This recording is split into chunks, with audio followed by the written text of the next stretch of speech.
Hi, good evening. Welcome to Business Live. My name is Darryl Kwao. Coming up tonight, Registrar General's Department directs clients and businesses to make use of its online platforms to reduce physical presence.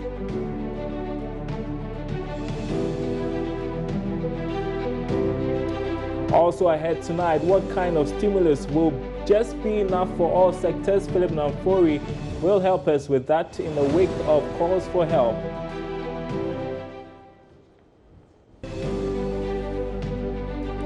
And industries producing personal protection equipment, they keep pouring in. We are at Casapreco. That company is joining with Robin Alcohol.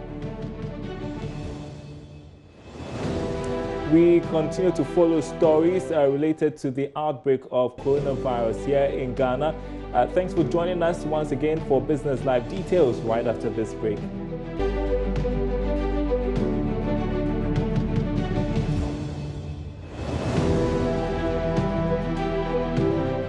Well, tonight, the Chief Executive of Delex Finance, Ken Thompson, has described the rate cut by the Bank of Ghana as not enough to deal with the liquidity challenges in the banking and non-banking sector. Now, in a surprise move last week, the Monetary Policy Committee of the Bank of Ghana cut its policy rate by 150 basis points in a bid to support the economy. Chief Executive of Delex Finance, Ken Thompson, has been speaking to my colleague, Philip Namfori. Unfortunately, our central bank is in a bit of a tight spot, especially since we're coming just out of money being provided to support financial institutions that collapsed. So it's not able to do as much as probably it should. And I don't think those that are there are not mindful of the things that need to do. Because all we need is liquidity. So unless you provide liquidity, you haven't started. I mean, let's go through some of the things they've tried to do. They've reduced the monetary policy rate. That monetary policy rate has no bearing on real interest rates. The government itself is borrowing at about 20%. So at the worst possible case, I'll give my money to the government. They've reduced some reserves that the commercial banks are allowed to hold.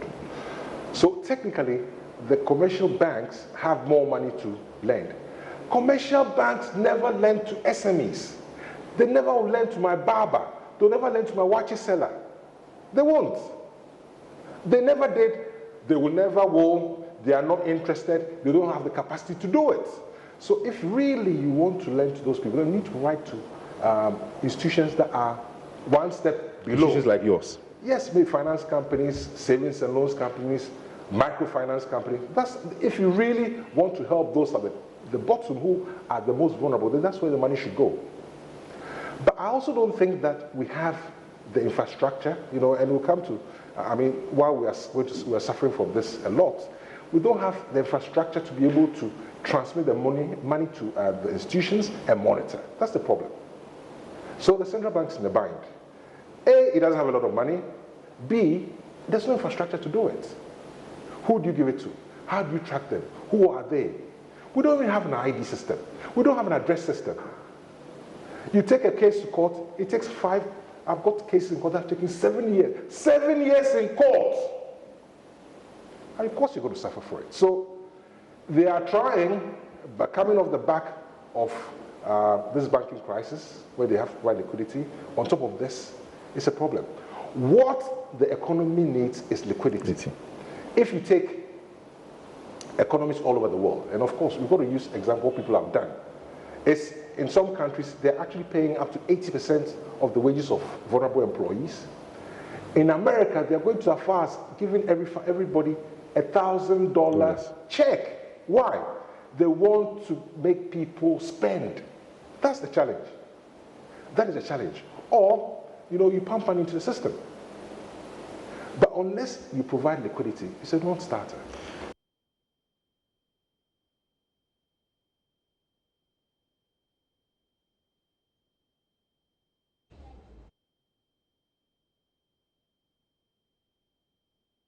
All right, Philip Namfori joins me in studio with more on that discussion with Ken Thompson. Always stress Ken Thompson to be passionate about issues such as this. So he says it's not enough, the policy rate cut. Yeah, Darrow, we've listened to his submissions, and you realize that even last week on PM Express Business, two of my guests, Owusu Champon and Professor Asibe, they all agreed that it was a step in the right direction.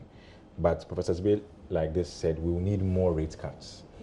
Now, the problem Ken raises is what we call the transmission mechanism. How does a rate cut move into the lending rates? And how is it going to affect you and I, our aggregate demand? Because you want to give the banks more cash, essentially, so that you and I can borrow at better terms. Then we can go out there and spend. Because there's going to come a time where there will be some constraints in liquidity.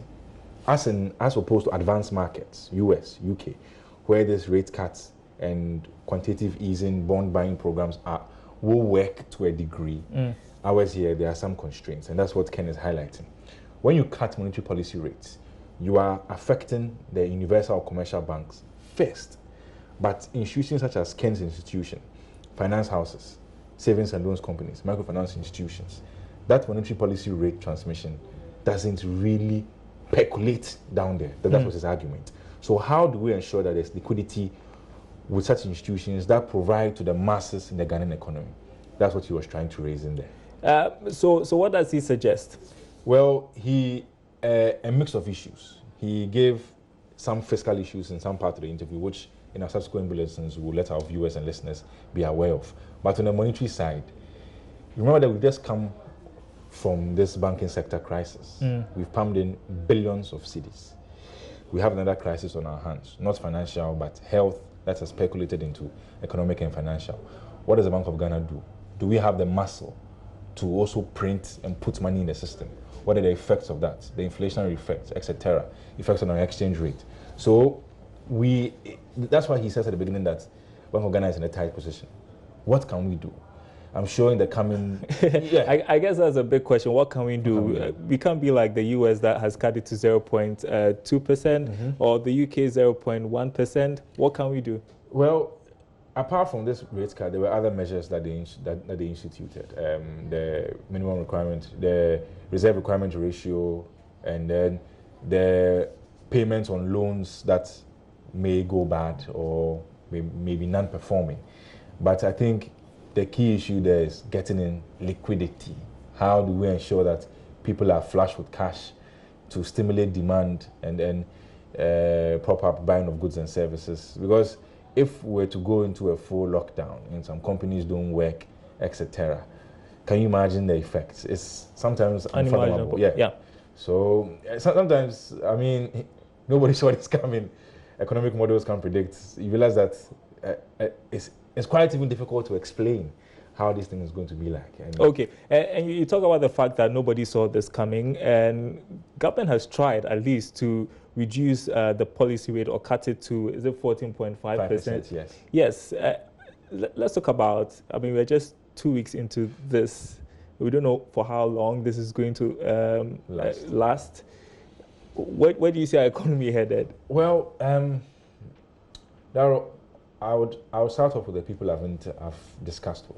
Last week, even Ken Thompson, he proposed some measures on the fiscal side, things that will be cost to businesses, SNIT contributions, pay as you earn, etc., should be delayed for some time. Give these institutions some amount of cash they need to ensure that their employees, I beg your pardon, have something to fall back on.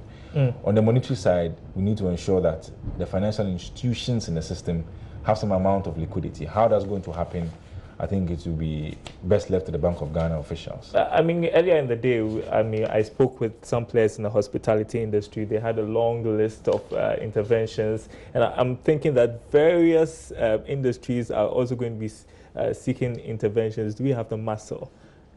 For me, I would say no, but I would say yes also. No, in the sense that if you look at the numbers that are available to us on paper, we don't. Our fiscal constraints, we don't.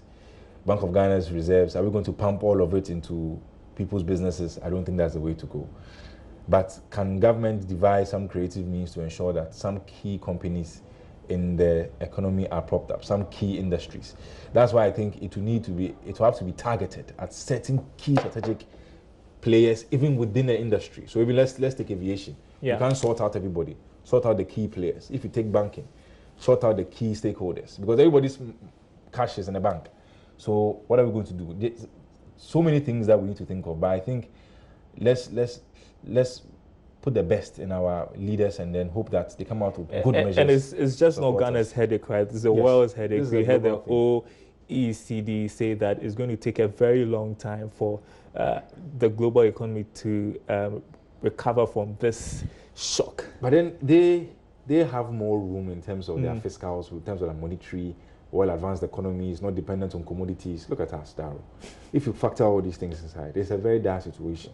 So that's why we need... Now you're making me sad. Yeah, we need innovative ways to surmount these challenges. Right, it's not a laughing matter. Philip Namfuri, thanks very much indeed for your analysis. Well, Casapreco is one of the companies that has heeded to the calls by President Akufo-Addo to produce hand sanitizers amid the coronavirus outbreak. The beverage manufacturing company has started producing hand sanitizers and rubbing alcohol at affordable prices, cheaper than what's on the market. Charles Aite visited the production line and our reports. This production plant here at Casapreco Limited has been solely reserved for the production of hand sanitizers. Watch closely. These hand sanitizers are not the jelly ones that we do know of, but these are purely liquid hand sanitizers, alcohol-based hand sanitizers. You can see the massive production going on here, and this is to ramp up the shortage that has hit the nation amid the coronavirus outbreak. We have been interacting with the CEO of Casapreco Limited on the reason behind these mass production and, of course, the prospects in terms of how best this could help mitigate the coronavirus outbreak. Casapreco decided to step in, halt spirits production, and produce hand sanitizers for the market to prove that local manufacturers can step in and support the government fight this virus. As you know, the coronavirus is a national concern, and certainly is going to affect businesses in the short term.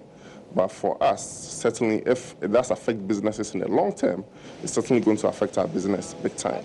So for us, we believe that producing hand sanitizers to save the nation now is better than not doing anything at all. This production line at Casapreco has halted manufacturing of beverages to give way for the mass production of hand sanitizers. We are producing this with WHO specs. So we put in the alcohol, the peroxide, and gel. Okay. Yeah, I said glycerin. Okay. You know, with this product, when you put in like gel or something, it reduces the life of the antimicrobial properties. That's why we do not put in the gel and the fragrance as well. The panic buying of hand sanitizers has left a national shortage of the essential products amid the coronavirus pandemic. From pharmacies to retail outlets, these alcohol-based rubs are in high demand, leading to price fixing and profiteering. I caught up with the commercial director of Casapreco Limited in the person of Gerald Bonsu to help us understand how much of a regulation this particular product is going to undertake in the coming days. We are not looking at the profitability. What we are looking at is to make sure that everybody, every consumer of our product, or everybody that works with that, get onto these hand sanitizers so that, we can fight this virus coming up in this country. Distributors that we deal with, they know the value chain for the hand sanitizer. So we sell to them at a certain price. They are also going to sell at a certain price for them to make a small margin out of it. So, whoever they also sell to, they should also ensure that they tell them how to sell every bottle that they sell, so that we don't have people abusing the system by selling at high price to make more money. With 200,000 bottles of hand sanitizers produced by Casapreco Company Limited, managers are hopeful that this could even help in mitigating the transmission of the COVID-19 through basic hand hygiene, in mitigating the effects of the COVID-19 in the short to medium term. I'm Charles Aite for Joy Business. The Registrar General's Department, as part of measures to contain the deadly coronavirus, has urged the general public and clients to make use of online services provided. This follows a directive from the Office of the Head of Civil Services for staff of state institutions to put in place measures to decongest offices. The department also shuts its office to business today to avoid the harmful impact of today's disinfection exercise in the Greater Accra region. Here's a report. Many institutions have taken steps to reduce the number of staff and clients who may come into contact with each other on a daily basis. The move is part of a quest to contain the outbreak of the deadly coronavirus, which has been declared as a global pandemic. Following this, the Registrar General's Department is intensifying the campaign for clients to make use of the online registration system, which has been provided as part of government's digitization program. Speaking to Joy Business, Head of Public Relations at the Registrar General's Department, Constance Adumartechi said the use of the online service has become critical at the moment since the staff strength has been reduced. Use the online platforms if you have to do renewal or if you have to do new registration. You should use the online platform. The Office of Head of Civil Service on Friday also brought out a directive that we make provision for flexible working arrangements for staff. As a result, we have embarked on a rotational system. So even today, if we had worked, we're working with half of the staff strength. Half of the people are to go home for a week, and then when the other half returns, then the other half resumes. She also said the Registrar General's Department will be making an improvement on its payment systems to enhance transactions by next month.